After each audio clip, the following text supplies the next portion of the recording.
Okay, so if you are watching this on Blackboard, please, before you listen to this lecture, have a look at the Adventure of Grief video that is available in this lesson, and also on the discussion board, because you'll get a lot more out of the information that we'll be talking about in Wolfelt's Companioning the Bereaved. So let me just start by saying that my history with Alan Wolfelt and this whole model goes back to some of the early days when I was a hospice social worker. I went with one of the chaplains from my hospice to a free lunch with CEUs with this guy, Alan Wolfelt, that was talking, and we were like, well, you know, it's a free lunch. Somebody's going to tell us more about grief, and you know, it'll be, you know, we'll get some CEUs out of it, and that'll be that. So this guy starts talking, and within 5 minutes, I turned to my friend and I said, I want to buy every single book this guy has written. And it was just that he had such a compassionate style, a style that resonated with me, because I've taken this course. I think I might have mentioned I took it with Sandra Lopez, and you know, got a lot out of it. But you know, all of the models that you learned last week, and you know, even the word and stuff that we we'll drill down more on this week. You know, all of it was very interesting and well documented and well researched and everything, but there was just something very dry about the education that I had had to that date. And there was a way that I applied it in my work that I couldn't quite put into words. And what I found that day when I went to that lunch was that this man was able to do that. He was able to put what I could not express, my approach to bereavement care, grief care. He put it into words. He sort of put a framework around it. And so, and at the same time, he had such a compassionate style that you just wanted to stay there all day and just be with him and listen to him talk. So I encourage you to look up some of his writings, some of his videos. If you have a few extra $1,000, you can go to his compound in Fort Collins, Colorado, and take some of his courses and be certified. But you know, you'll get some of the idea as we're talking here. And if you go ahead and read some of the things that he's written. His seminal work was this Companioning the Bereaved, a soulful guide to caregivers. When this course was 14 weeks long, this was actually one of our texts. But it's just like the word and text. I think it was very easy to read, easy to navigate. And I recommend it to you. It's only like $25 if you ever get a chance. But again, a lot of his writing, a lot of his, information is available for free online or in videos, things like that. But this was his work, and his model is called Companioning the Bereaved. So the basic concepts of it are, it's, you know, even though it is an amalgam of a lot of things, he's very well theoretically grounded. All of the things that you learned last week about the different models, all of the grief work by Lyndon Moore and all of those guys, he studied those and he incorporates them in this. So it's not just something that he plucked out of thin air, but there is a theoretical grounding. But he wants to depart from the medical model, what he calls the medical model of grief counseling, and that is someone presents with a problem, you do a treatment, and then there's a resolution or a cure. So grieving is more of a, as he said, a collaborative process. It's a natural process. It's not something to be pathologized. And that's a theme that you will see over and over again in this course, and over again in the works of Alan Wofelt. It's a work of caring compassion. It focuses on the heart, the emotions, rather than the head, the intellect. We're looking at the bereaved person as the expert, the one that knows what they need. We just have to help them unpack that, rather than the therapist or the facilitator being the one that is leading the way. Strengths perspective, recognizing that each person has that capacity to find healing within themselves, and also emphasizing the counselor's own self-awareness of their own suffering so that that doesn't end up getting in the way. So we saw last week some definitions that Worden puts on these concepts of grief, mourning, and the end result of, or the goal of mourning. But these are Wofelt's definitions, which are just a little bit different.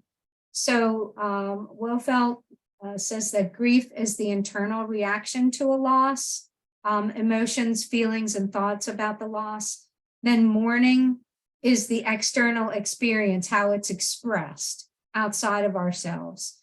And then, as Worden talks about adaptation being the goal of the mourning process, Wofelt uses a little bit different term, and his is reconciliation. So the goal of mourning is the integration of the new reality of life without the physical presence of the loved one. So just a little bit different concept, but close. So Wofelt's 6 central needs of mourning.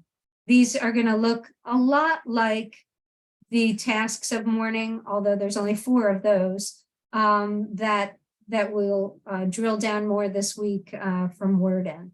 So it's to acknowledge the reality of the death, which is similar to the first task of mourning, to feel the pain of the loss, to experience that, to remember the person who died, to develop a new self-identity, to search for meaning or meaning making, and to receive ongoing support.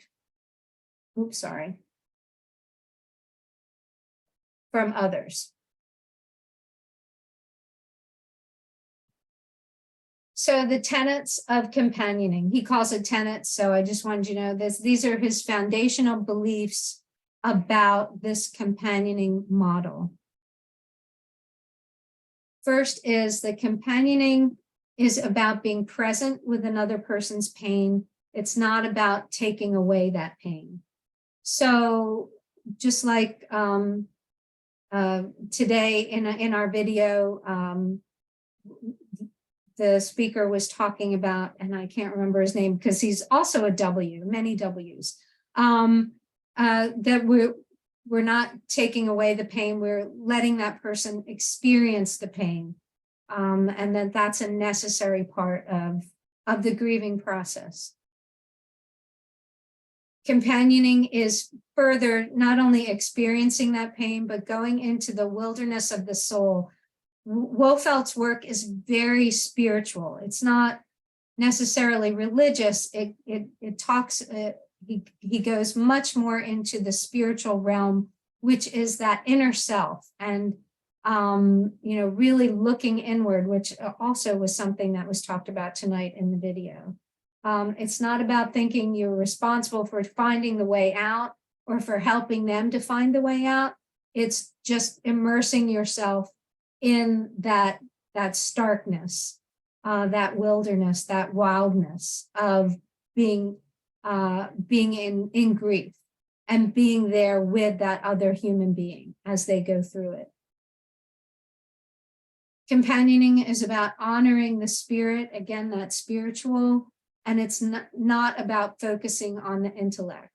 So honoring what their spiritual journey through this dark time is, and not sort of drilling down and trying to identify step by step what's going on. Companioning is about listening with the heart and not about analyzing with the head, as I said. Honoring what those emotions are, listening for those feelings. Companioning is about bearing witness. That's a big concept for Wofelt, is bearing witness. We are there walking alongside and being, so all I can say is what he said, bearing witness. It's not about judging or directing or trying to, fix things. It's about being there with that person.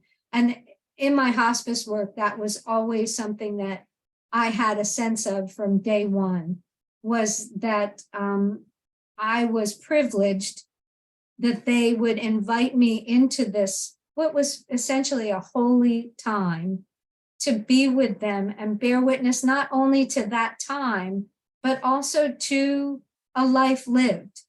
So bearing witness to the stories, to the experiences and all of those things, and that I was invited to be a keeper of those stories.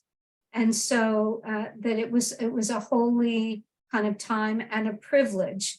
And the grief work, when you're working with clients and they say, I want you to be here with me through this, and that bearing witness is a very powerful thing for both the social worker and the client.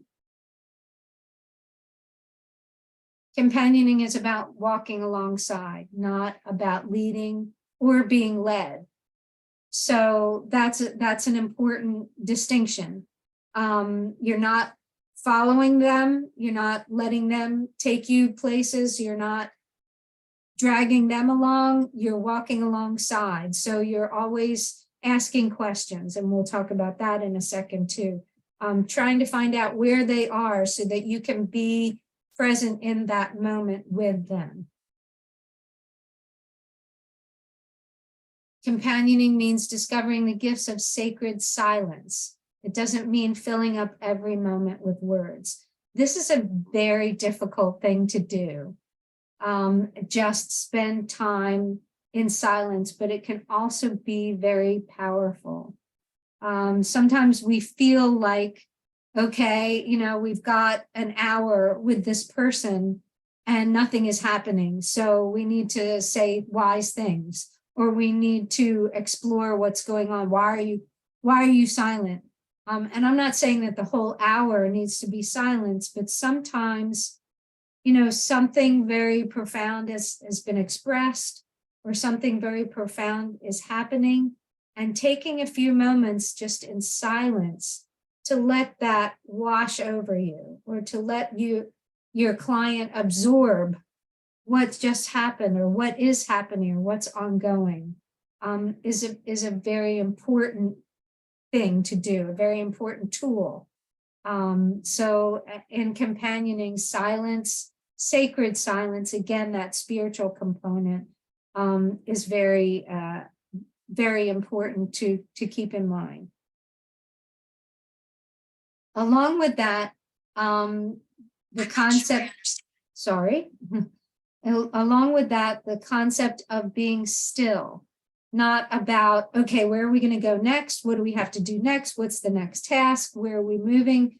Is just, okay, this is where you, client, griever, find yourself in this moment.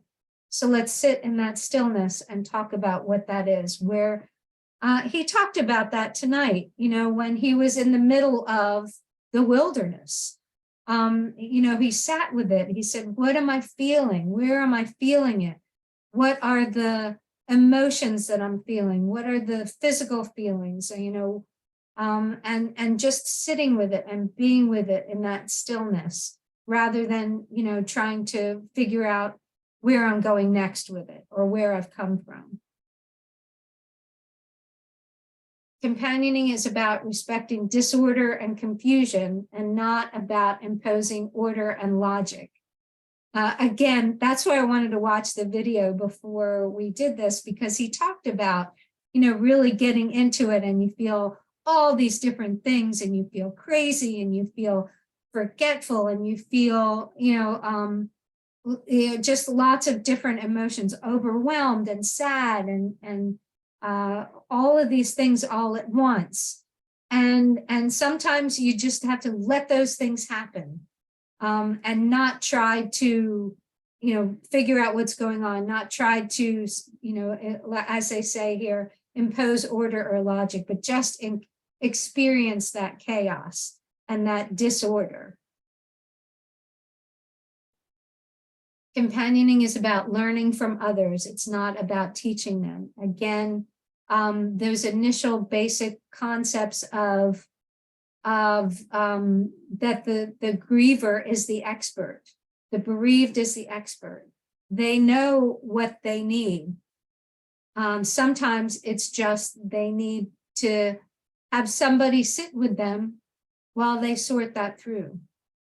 So many times, even in therapy, I'll be with someone, and that listening is a very powerful thing. Sometimes if they can just talk without anybody interrupting or judging, and they can feel that they're in a safe place to do that, oftentimes the resolution comes to them in those moments. Oftentimes the clarity comes.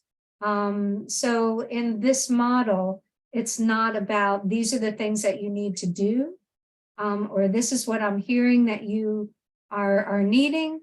It's, giving them the space to find that within themselves. And companioning is about curiosity, not about expertise. What are you thinking? What are you feeling? Tell me about that. What does that feel like for you? And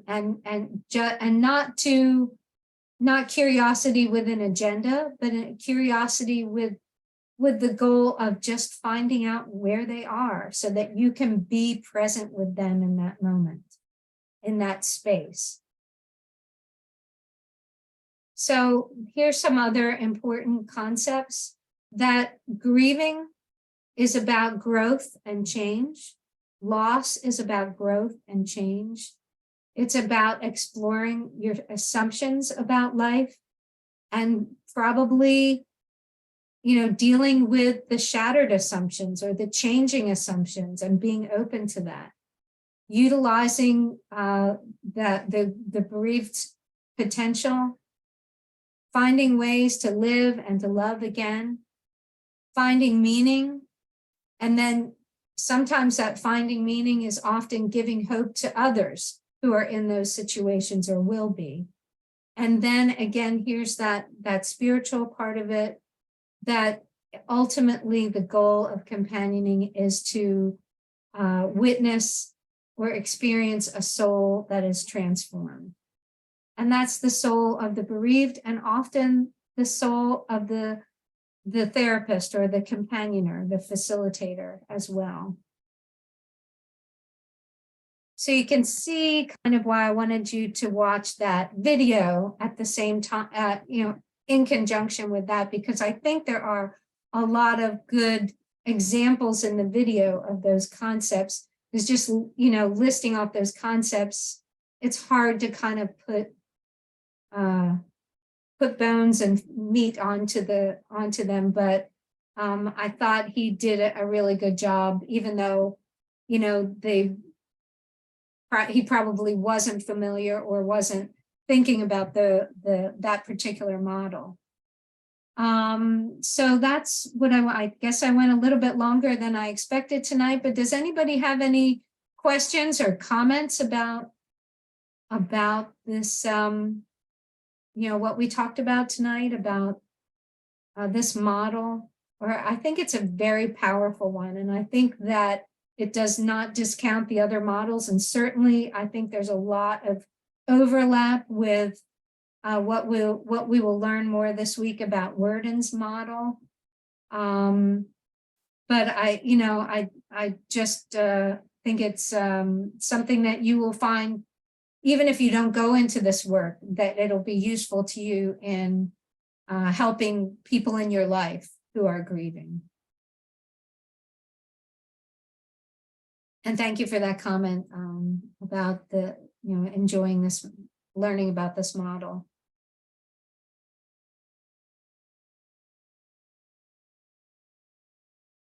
Okay, well, I will let you go. Just remember to sign up for a slot for next week so that you can check in with me on your group project. Again, if you haven't heard from me about your group project, contact me, because everyone should have an email about that already. And we will not be meeting next week. We'll be doing that instead. We'll be having those group check-ins. The week after, we will have a live presentation from Lynn McLean, who will talk to us about her experience using play therapy. She's an LCSW using play therapy to help children who are grieving and have other issues as well. No guilt, but it would be really nice if I had a good group to be there present with her. So if you can come at all, that would be great. It's not mandatory, and I will post a video of it later, but live would be great too. So that's the next time we will all meet together. And next week I will see you guys in your check-in. And as always, if you have questions or need information about anything relevant to the course or not, you can contact me, text me, email me, call me, and I'll set up a time where we can talk. Otherwise, have a great night, and we will see you next week on your check-in. Thank you. Good night. Thanks.